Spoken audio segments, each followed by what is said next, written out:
Dear students, welcome to चाटे school. तो बच्चों, कल हमने पाठ क्रमांक 1 याद करें वर्णमाला पन्ना क्रमांक 17। यहाँ हमने वर्णमाला को याद करने की कोशिश की है। तो वर्णमाला में सिर्फ हमने कल की तासिका में स्वर कितने हैं और कौन कौन से स्वर है इसके बारे में हमने जानकारी ली है।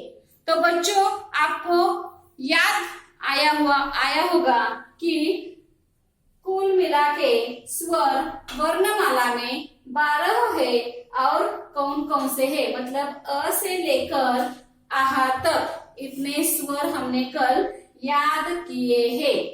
तो बच्चों, कल मैंने बताया था कि ई और ई, ऊ और ऊ, इन दोनों को मतलब दोनों का उच्चारण समान लगता है, लेकिन उच्चारण करते समय उसका ह्रस्व और दीर्घ इस प्रकार के स्वर होने के कारण हमें कम या ज्यादा देर लगती है। मतलब देखो, ये ई का उच्चारण करते समय हमें कम देर लगती है, तो इसे ह्रस्व स्वर कहते हैं, और इस ई का उच्चारण करते समय हमें ज्यादा देर लगती है, इसलिए इस स्वर को दीर्घ स्वर कहते हैं। तो ये आपको कल की तासिका में मैंने बताया है। आप सबने इन स्वरों को अच्छी तरह से पठन किया होगा, याद किया होगा, किया है ना? हाँ, तो बच्चों, आज की तासिका में हम यही 12 स्वर चित्रों के माध्यम से अधिक जानकारी लेने वाले हैं। तो देखो, मैं फिर से एक बार इन स्वरों का उच्चारण करती हूँ, उसके बाद किताब में जो चित्रों की तालिका दी है उस तालिका में से हर एक का चित्र हम देखने वाले हैं, और उसके बाद इन स्वरों की सहायता से बने हुए शब्द भी हम देखने वाले हैं।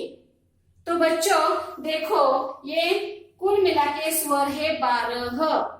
तो अ, आ, ई, उ, रु, ए, ऐ, ओ, औ, अहा। तो अ से अहा तक हमने स्वरों को याद किया है। तो बच्चों, आपके पास किताब है, वो किताब सब अपने अपनी किताब निकालो। देखो, ये किताब है, तो पन्ना क्रमांक देखो, यहाँ लिखा है पन्ना क्रमांक 17। यहाँ पाठ का नाम लिखा है याद करें वर्णमाला, और यहाँ स्वरों की तालिका दी है, चित्रों की तालिका दी है। यह इस तालिका में, चित्रों की तालिका में स्वर दिए हैं जो हमने कल की तासिका में पढ़े हैं।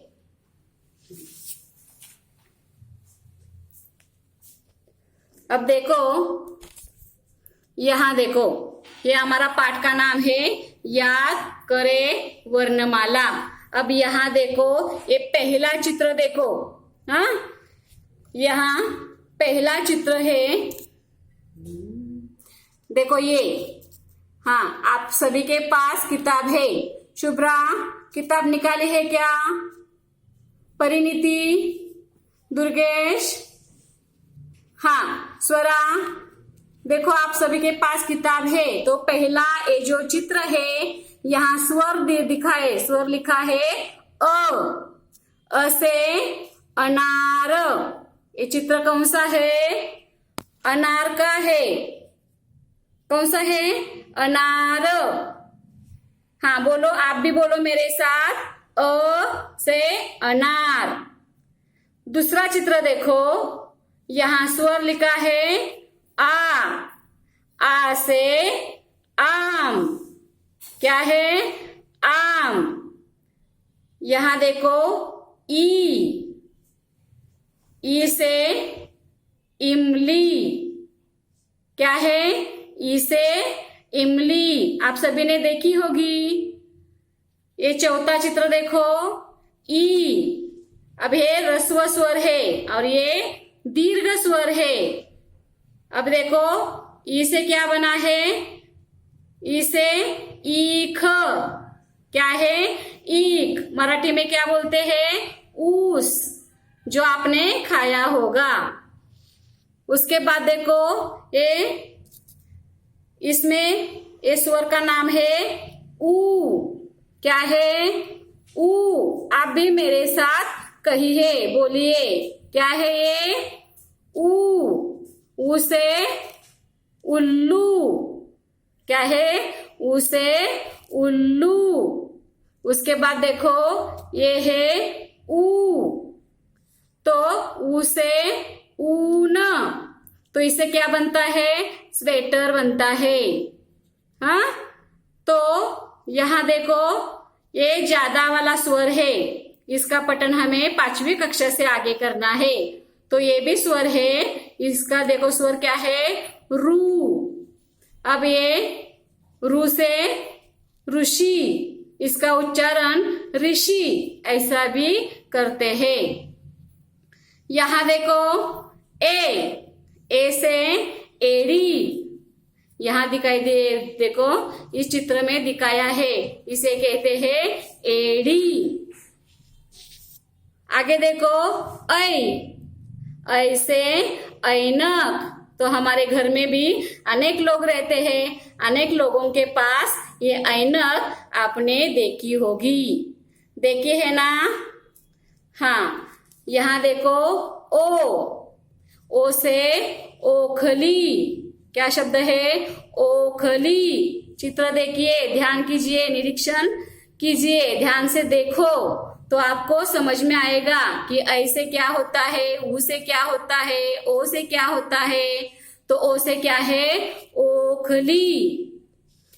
यहां देखो औ से औरत। औरत यानी मराठी में स्त्री, अंग्रेजी में वुमन बोलते हैं, तो औरत। यहां देखो अम से अंगूर, अंगूठी ऐसे शब्द बनते हैं, लेकिन यहाँ क्या दिखाया है चित्र में, अंगूर।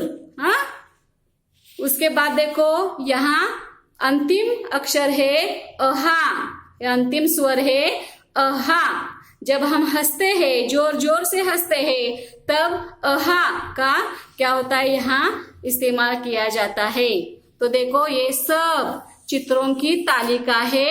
इस चित्रों में अक्षर दिए हैं, स्वर दिए हैं, और उन स्वर से ये चित्र भी दिए हैं। इनकी जानकारी हमने अभी ली है।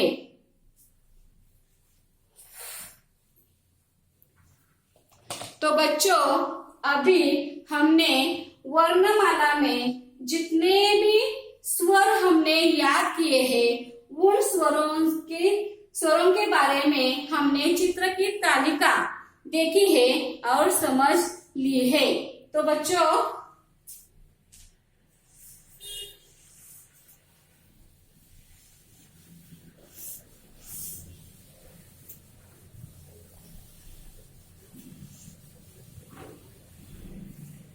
देखिए अब हम क्या करने वाले हैं।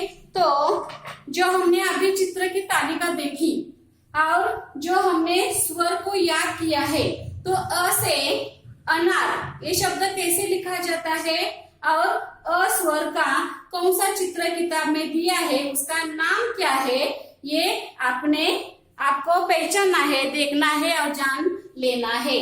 तो देखो यहाँ मैं अ से जो शब्द बनते हैं वो लिख लेती हूँ। तो देखो पहला जो शब्द है अ स्वर है, इस अ स्वर से शब्द बनता है अनार। क्या शब्द बनता है, अनार। देखो अ से अनार, उसके बाद आ से आम।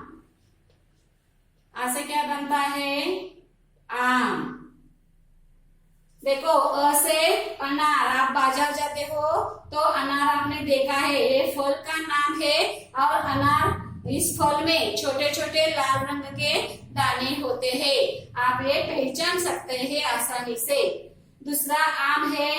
आम है फल का नाम है, फलों का राजा कहा जाता है और आप सभी को आम खाना बहुत अच्छा लगता है। आप सभी ने आम को देखा है, खाया है। हाँ, तीसरा देखो, तीसरा है ई।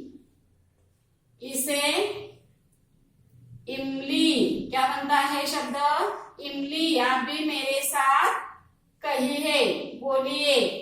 और जब मैं फलक पे लिखती हूँ तब आपको ध्यान से देखना है कि मैं कैसे लिखती हूँ और कैसा शब्द का उच्चारण करती हूँ। तो चौथा शब्द देखिए, ई। ई से क्या बनता है ईख। ई से ईख। देखो, अ से अनार, आ से आम, ई से इमली। इमली आपने खाई होगी। इमली आपको खट्टी मीठी लगती है और इमली सबको, छोटे बच्चे से लेकर बुजुर्ग लोगों तक सबको अच्छी लगती है, क्योंकि इमली कैसी होती है, खट्टी मीठी है। और ये आपको कापी में लिख लेना है। आपके पास कापी है, नोटबुक है, आपके पास कलम भी है, तो आपको ये शब्द जो मैं फलक पे लिखती हूँ वो आपको अपने किताब कापी में लिखनी है। हाँ, तो लिख लो। सब लिख रहे हैं ना? हाँ, तो ठीक है। आगे देखो क्या बना है, ई से ईख। ईख यानी मराठी में बोलते ऊस। ईख से शक्कर बनती है। हमारा देश किसानों का देश है, तो किसान अपनी खेती में ईख लगाते हैं और हम सभी को ईख अच्छा लगता है खाने के लिए, क्योंकि वो अच्छा मीठा रहता है। और ईख से क्या बनती है बोला मैंने, शक्कर। हाँ, ठीक है। तो ठीक है, तो आगे देखो,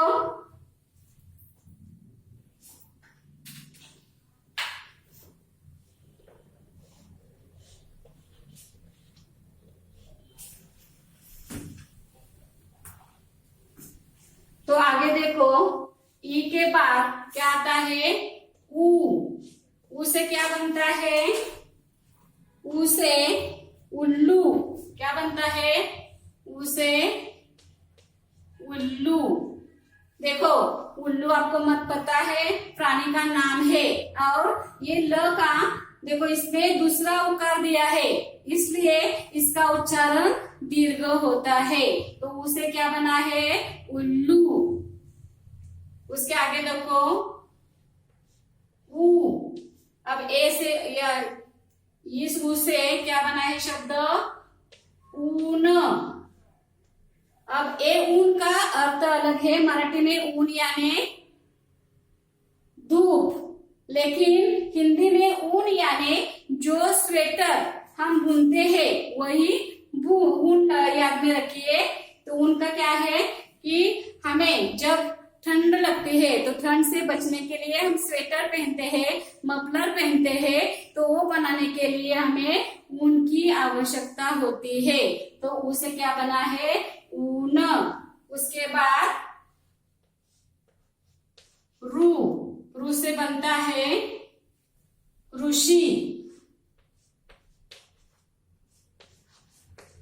उसे क्या बनता है, ऋषि। अब रू का उच्चारण री भी किया जाता है, ऋषि भी इसे बोला जाता है। ऋषि यानी जो बुद्धिमत्ता से ज्यादा अधिक होता है, बुद्धिमान होता है, होते हैं, उनको क्या बोलते हैं, ऋषि बोलते हैं। उसके बाद देखो, ऐ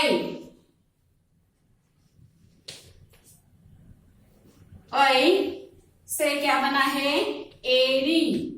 किताब में क्या चित्र दिया है, एड़ी का चित्र दिया है। हमारा जो पाव है, तो पाव के नीचे जो अंतिम भाग है उसको क्या बोलते हैं, एड़ी बोलते हैं। ए से एड़ी। उसके बाद ऐ। देखो, ऐ ऐसे ऐनक। ऐसे ऐनक। तो ये ऐनक आपको पता होगी, तो आपके घर में भी आपने ये देखी होगी। जिन लोगों को ऐनक लगती है तो क्या करते हैं, अपने आंखों पे ऐनक लगाते हैं। हाँ, तो ऐसे ऐनक ये शब्द बनता है। उसके बाद स्वर आता है ओ। ओ से ओखली। आपने किताब में चित्र देखा है, ओ से ओखली। उसके बाद देखो अम से अंगूर, जो आपने खाए होंगे। यहाँ हरे रंग के अंगूर होते हैं, काले रंग के अंगूर होते हैं। आपने देखे होंगे, आपने खाए होंगे, आपने चखे होंगे। परिणीता, आपने अंगूर खाए क्या? हाँ, तो आप सभी ने अंगूर खाए होंगे। तो अंतिम है देखो हा। अंतिम अक्षर है हा। तो हा से देखो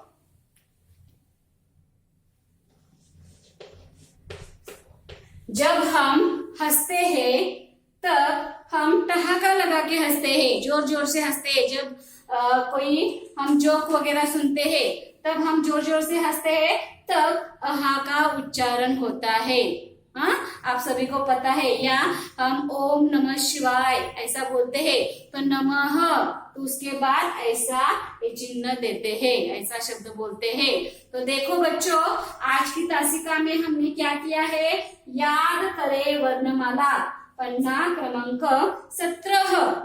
तो इसमें हमने स्वरों को चित्रों के माध्यम से, शब्दों के माध्यम से उनको अच्छी तरह से याद किया है। तो बच्चों, आपको अपनी कॉपी में ये सब लिख लेना है और आपको घर में पढ़ाई करनी है, पठन करना है। तो अगली तासिका में हम व्यंजन, वर्णमाला में से व्यंजन के बारे में अधिक जानकारी लेंगे। धन्यवाद।